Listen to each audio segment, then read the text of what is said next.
mestre em Ciências Militares, Paulo Filho. Coronel, obrigado pela participação aqui conosco no Jornal da Record News. Eu queria começar analisando e pedir a sua opinião justamente sobre essas divergências. Para muitos analistas, o avanço russo, a invasão russa, ela está aquém do que poderia ser, alguns dizem até fiasco. Já o lado russo diz que, por enquanto, segue como um sucesso. Qual é a sua avaliação, nem tanto ao céu, nem tanto ao mar? Como que você encara essa tática militar russa nesse exato momento? Boa noite, Gustavo. A maior parte dos analistas acreditava que a Rússia teria mais facilidade nessa sua ação ofensiva, dada a grande disparidade de meios militares, a grande diferença entre os dois exércitos. E aí os russos entraram por 4 direções principais: direção norte para Kiev, nordeste, o leste na região de Donbas, que são aquelas 2 repúblicas separatistas, Luhansk e Donetsk, que a Rússia reconheceu, e sul a partir da Crimeia. Acontece que depois de uma série de avanços, os russos não foram capazes de conquistar as principais cidades. Kiev não foi conquistada, Kharkiv não foi conquistada, Mariupol nós estamos vendo há mais de 20 dias cercada, e só agora parece que os russos conseguem conquistá-la. E o exército russo parou, fez uma parada já há 10 dias, mais ou menos, com poucos avanços no terreno. A partir daí, os russos intensificaram os fogos, os bombardeios feitos a partir de aviões, a partir de mísseis que são lançados do próprio território russo ou através de tiros de artilharia, com grandes danos às cidades, como nós podemos ver nas imagens que vocês estão transmitindo. Então, chegou a um ponto em que a guerra, que a gente chama no meio militar, a Rússia chegou no ponto culminante da ofensiva. A partir desse ponto culminante, ela vai ter que fazer uma parada para se reorganizar sua logística, reorganizar receber recompletamentos de pessoal, recompletamentos de munições, para aí sim tentar continuar na sua ofensiva. Por outro lado, os ucranianos fizeram uma defesa muito competente, muito obstinada, e estão vendendo muito caro, Gustavo, esses avanços, cada palmo de avanço russo. Essa é a minha visão para o que está acontecendo até o momento. Oi, Coronel. Boa noite para o senhor da minha parte. Coronel, eu queria saber o que está por trás da fala do exército russo quando diz que, a partir de agora, vai se concentrar em libertar essa região do Donbás. Boa noite, Giovana. Um prazer falar com você. Essa afirmação do exército russo de hoje é um pouco surpreendente, uma vez que o presidente Putin sempre disse que o objetivo dos russos era desnazificar, isso entre aspas, a Ucrânia, ou seja, tirar o governo que ele considera nazista, uma visão que é dele, que eu discordo, e desmilitarizar a Ucrânia. Para desmilitarizar, ele tem que vencer completamente o exército ucraniano, e isso não aconteceu até o momento. A região de Donbas, que é onde estão essas 2 províncias rebeldes, Luhansk e Donetsk, que é a que faz fronteira pelo leste da Ucrânia com a Rússia, é onde eles têm conseguido alcançar melhores resultados num ritmo muito lento, mas constante de avanços. Então, se eles conseguirem, e quando eles conseguirem conquistar todo o território de Luhansk e Donetsk, eles vão poder, pelo menos, dizer que atingiram esse objetivo. E talvez essa seja a intenção do governo russo, das Forças Armadas russas nesse momento, mostrar que estão próximos de atingir um primeiro objetivo e, a partir daí, já ter alguma coisa, uma vitória para entregar para o seu próprio povo, para o governo russo, para a comunidade internacional. Mas é muito cedo para a gente afirmar que essa ação russa vai se limitar a Luhansk e Donetsk. Nós vamos ter que esperar o desenrolar dos acontecimentos para comprovar se é isso mesmo. Coronel, eu talvez faça agora uma pergunta um pouco mais subjetiva, mas analisando, usando a sua experiência de quem conhece as forças militares, quanto que o fator moral de uma tropa pode influenciar no combate? Eu pergunto isso porque a gente vê, o senhor mesmo mencionou, né, essa defesa ucraniana, civis se esforçando para manter o território. Em contrapartida, você tem do lado russo muitos militares que imaginavam que a invasão não seria dessa forma, que eles não teriam que atirar num povo irmão deles. E, de repente, tudo isso muda. Esse fator moral pode influenciar para o bem e para o mal uma tropa? Sem dúvida nenhuma, Gustavo. Eu vou te responder com uma frase que não é minha, é de um sujeito que sabia muito mais do que eu, que era Napoleão. Napoleão dizia que as forças morais estavam, em relação às forças materiais, na proporção de 3-1 numa guerra. Então, Napoleão atribuía às forças morais uma importância muito grande. E não só Napoleão, todos os pensadores militares, desde lá de trás, desde os gregos, desde Sun Tzu, consideravam a força moral muito importante, e ela é muito importante.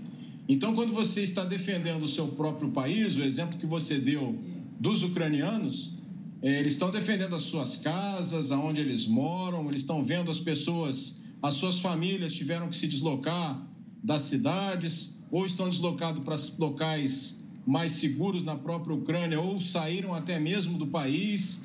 Então, tudo isso dá ao combatente uma força moral muito grande. Ele está com um ideal, ele está defendendo a sua casa, a sua família, a sua terra. Diferente do invasor. O invasor, é difícil para ele encontrar uma motivação para aquilo que ele está fazendo. Ele tem que ter a missão dele muito claramente colocada. E é o que você falou, existe uma proximidade, né? Uma raiz histórica comum entre os povos ucranianos e russos. Muitos dos locais que estão sendo invadidos pelos russos são locais onde as pessoas falam predominantemente russo, idioma russo. Há muitas famílias multinacionais em que pai e mãe, pai é russo, mãe é ucraniana e vice-versa. Então, para o invasor, no caso, é muito mais difícil manter essa moral elevada nesse contexto. É claro que nós estamos falando aqui em tese, à distância, mas o fator moral, voltando à sua pergunta, Gustavo, ele é primordial, ele é fundamental desde sempre nas guerras da história da humanidade. Coronel, eu gostaria que o senhor comentasse sobre outro ângulo agora. Estamos falando sobre esses dois povos e vários outros países, a partir de agora, reforçam o exército, países que fazem fronteira com a Ucrânia, né? Então, tanto a Polônia, temos outros países ali do leste, que fazem parte, inclusive, da OTAN, que estão reforçando ali as tropas.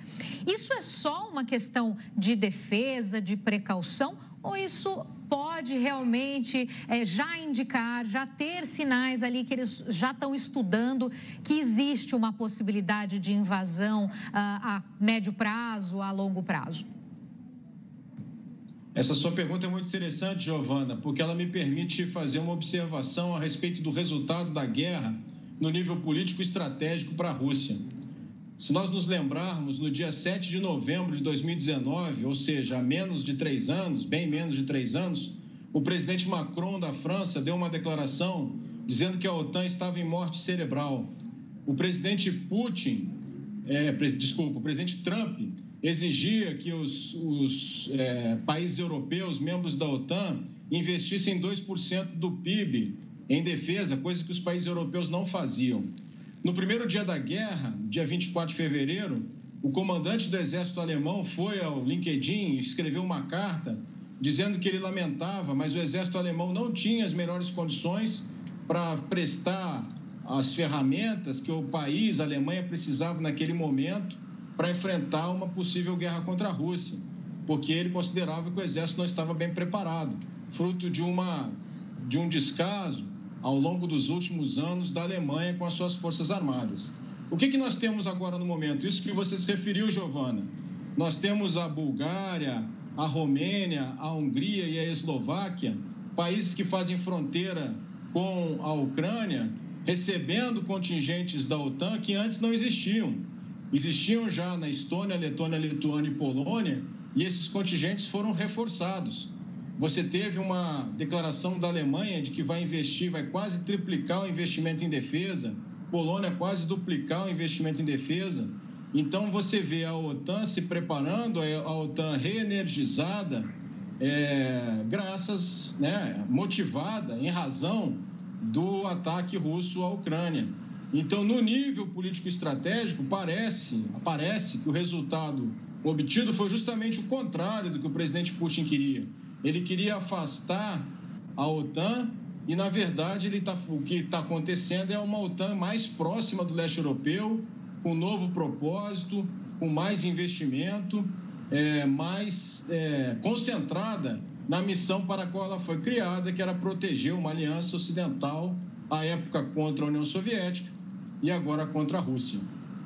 Coronel, eu quero pegar justamente essa questão dos países que estão ali próximos e também a OTAN na disputa, pela questão logística. Primeiro, a logística de materiais. A gente informa aqui diariamente sobre a ajuda que países estão destinando em armamento para a Ucrânia. O quão complexo é chegar esse armamento até os ucranianos sem ser destruído pelos russos e também a participação humana. A gente tem falado da legião de estrangeiros que participa da guerra em prol da Ucrânia, mas é bom lembrar também que os russos importaram justamente combatentes da Síria que estão acostumados com uma guerra urbana para participar dessa disputa. Um exército que não é do país, ele pode de fato ajudar militares que não são ucranianos e não são russos. A conversa entre eles não é muito complexo fazer funcionar, fazer dar certo? Excelente pergunta, Gustavo. O que acontece? A logística ela é fundamental na guerra. Essa parada que os russos deram, o atingimento do ponto culminante da ofensiva, o momento que eles não conseguem mais aproveitar o êxito, que o ataque perde a sua impulsão, se deve justamente às dificuldades logísticas que os russos enfrentam. Bem por baixo, eles gastam no mínimo 5 milhões de litros de combustível por dia nessa guerra. Imagine levar isso lá para frente. Levar comida, levar água, levar suprimentos de toda a ordem, suprimentos médicos, evacuar feridos, trazer recompletamentos. A logística na guerra é uma coisa muitíssimo complexa. Aliás, a guerra é muito complexa. O exemplo que você deu dos equipamentos militares, dos sistemas e materiais de emprego militar que estão sendo oferecidos pelo Ocidente à Ucrânia também devem ser vistos sob a mesma lógica. É muito difícil você fazer chegar isso na frente de combate, porque certamente os russos estão tentando, ou deveriam estar, se estivessem fazendo a guerra como deveriam fazer, do ponto de vista técnico e tático, os russos devem estar tentando isolar o campo de batalha, impedir que esses suprimentos cheguem. Então, a logística, para voltar para uma frase da época de Napoleão lá, os exércitos marcham sobre seus estômagos. É fundamental. A segunda parte da sua pergunta sobre essa participação de militares estrangeiros no exército ucraniano e no exército russo, é claro que isso não é tão simples, Cada exército tem os seus usos e costumes, tem as suas técnicas, as suas táticas. Então, você integrar tropas sem nenhum tipo de treinamento é uma dificuldade grande. Você fazer isso no campo de batalha, com a guerra em andamento, é mais difícil ainda. E nós ainda temos o aspecto do legal da coisa, do direito internacional dos conflitos armados, que trata a questão do mercenário com muita cautela. O mercenário não é considerado um soldado pelas leis da guerra, um soldado regular, e por isso não tem direito às proteções que o direito internacional dos conflitos armados oferece ao combatente regular. Então, para ele ser aceito, ele teria que entrar regularmente no exército ucraniano, receber o mesmo salário, ser enquadrado na hierarquia e na disciplina do exército. Então, as coisas elas não são tão simples quanto podem parecer assim à distância, Gustavo? Coronel, os países que são membros da OTAN fazem algumas provocações, seja por declaração, defendendo a Ucrânia, seja mandando armamento, enfim, essa questão toda que o Gustavo colocou aqui. E, além disso, fica provocando a Rússia, até um pouco, colocando um pouco mais de fogo na história toda, Agora, na opinião do senhor, o que seria uma efetiva ameaça para uma terceira guerra mundial? Porque até então os membros da OTAN dizem que não vão colocar exército, né? Não vão colocar tropas dentro da Ucrânia, também não vão fechar espaço aéreo. Então, o que seria entendido como uma verdadeira ameaça para uma guerra ficar maior do que já é? O presidente Biden, Giovana, falou que uma troca de tiros entre Estados Unidos e Rússia significaria a terceira guerra mundial, porque isso você sabe como começa e não sabe como termina. E são dois detentores de armamento nuclear, como nós sabemos. Qual vai ser o cuidado que todos os lados vão tomar para evitar essa escalada da guerra? É não permitir que uma bomba, tomar todo o cuidado do mundo para que uma bomba, um míssil, uma granada de artilharia caia 1 centímetro além da fronteira ucraniana. Porque isso, né, a partir do momento que, por exemplo, um ataque dá errado e cai em território polonês e vitima algum cidadão polonês, as coisas podem sair do controle. Então, eu tenho certeza que todos os lados, os russos e ucranianos, vão tomar cuidado para evitar essa escalada. E nós temos um agravante que é a existência, um agravante para essas tensões, né, para esse medo da escalada, que é a existência das armas nucleares de nível tático, as bombas de nível tático. Para vocês terem uma ideia, a bomba de Hiroshima e Nagasaki era uma bomba de 13 quilotons. 1 quiloton corresponde a 1.000 quilos de TNT. As armas estratégicas que vão dos mísseis, dos submarinos, ou são lançadas de avião, elas podem ter até 50 megatons, um poder de destruição muito maior. Essas armas estratégicas são as que são a mútua destruição assegurada. Ou seja, um país atira de um lado, o outro atira do outro e todo mundo é destruído. Por isso ela não acontece, nunca aconteceu na Guerra Fria, porque esse medo de que o outro reagisse evitava seu emprego. Só que a bomba tática, ela pode ter 0,1 quiloton. Lembro, a bomba de Hiroshima, como eu disse, 13 quilotons. Essa pode ter 0,1, 0,2... e ela tem um poder destrutivo muito limitado. Então, qual é um grande temor dos analistas? Que a Rússia empregue, por exemplo, em uma área desabitada ou que provoque poucas baixas da Ucrânia, uma bomba dessa de baixo teor destrutivo, só para dizer, olha só, eu vou usar se eu precisar. E isso talvez não provocasse uma reação ocidental, afinal seria só na Ucrânia, seria um efeito muito limitado.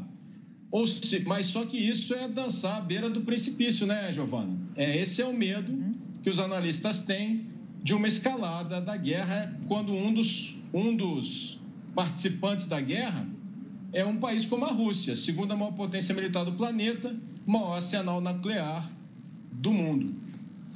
Coronel, ainda nessa linha que você e a Giovana mencionavam e que o senhor falou das bombas nucleares, o governo americano, o presidente Joe Biden, em Bruxelas, também falou sobre a possibilidade do uso de armas químicas e biológicas por parte da Rússia, que seriam respondidas à altura. Ele deixou em aberto. Mas vale esse mesmo pensamento para armas químicas e biológicas, desse pensamento dessas armas táticas que você mencionou? O problema da arma química e da biológica é que você muitas vezes não consegue conter os efeitos, Gustavo, né? Uma arma biológica é um vírus, pode ser um vírus. Imagine um vírus sendo espalhado pela Ucrânia, isso vai se espalhar e vai ganhar o mundo. Poderia, né, se espalhar e ganhar o mundo.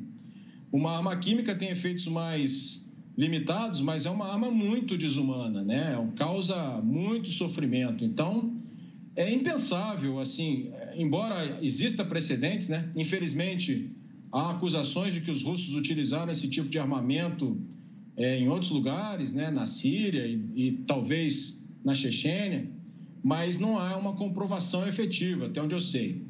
Mas o uso de armas químicas e biológicas, ele é um tabu por causa do tamanho sofrimento e da falta de controle que isso pode ocorrer, seria uma tragédia, né? Então, é impensável que isso aconteça. A gente torce muito para que não aconteça e acredita que não acontecerá. Coronel, fazendo um balanço em relação às duas partes, né, da Ucrânia e da Rússia, o senhor acredita, né, que um presidente como Zelensky, que tem tomado a frente, tem usado muito mais a palavra, né, para combater a Rússia, tem dado mais certo ou o exército do Putin acaba levando vantagem? Na opinião do senhor, qual lado está pendendo mais para essa guerra, digamos assim, quem seria o vencedor, se o senhor pudesse avaliar isso neste momento? Se a gente está falando dos aspectos de liderança, Giovana, o presidente Zelensky tem mostrado, sim, um grande domínio da comunicação, da forma de se expressar. Ele é um profissional da área, ele é um ator de origem, né? Então, ele tem um bom conhecimento da câmera, de como se expressar.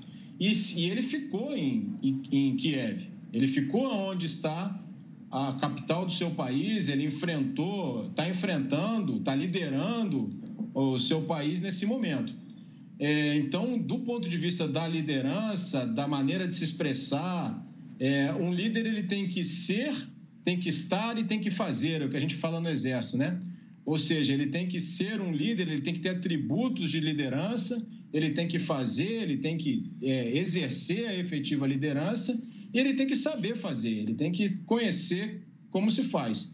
E o presidente Zelensky, embora seja criticado por alguns, né, até mesmo ridicularizado por alguns pela sua origem como humorista, ele está mostrando uma efetiva liderança. Quando você vê uma foto do presidente Zelensky lá sentado junto com seus homens, sem o terno, vestindo um uniforme praticamente militar, visitando doentes, lá onde está sendo atacado, onde está caindo bomba todo dia, isso inspira os ucranianos a lutar.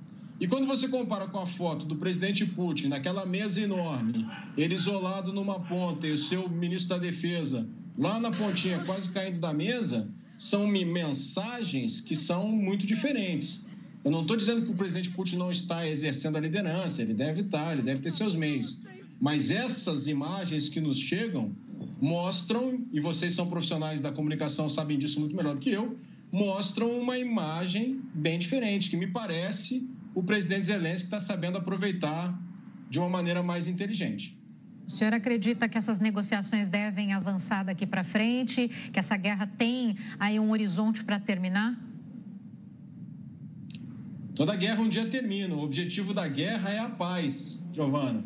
É a paz que o país que fez a guerra pretende alcançar. Você só vai à guerra porque você quer um estado final desejado, você deseja que lá no final as coisas tenham mudado para o jeito que você quer. Muito bem, não me parece que as coisas estejam neste momento do jeito que quem provocou a guerra, ou seja, a Rússia, desejava lá no início.